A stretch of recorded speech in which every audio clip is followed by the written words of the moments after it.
Hi, welcome to Platform Mastery. For today's video, I will show you how to install ChatGPT for Google Sheets. Open your Chrome browser and open your Google Sheet.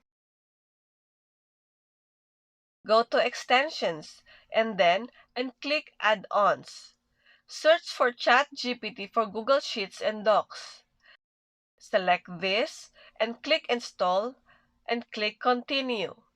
Choose your Google account. Click on Allow.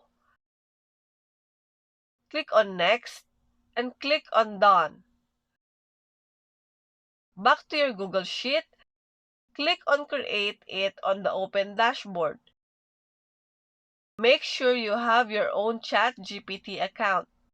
Click on Create New Secret Key and click on Create Secret Key.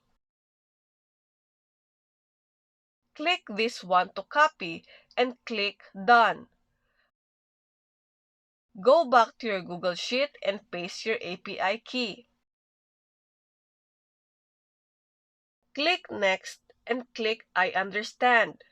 And here is where we type our prompt and other settings for Google Sheets. And that is how to install ChatGPT for Google Sheets. Thank you for watching.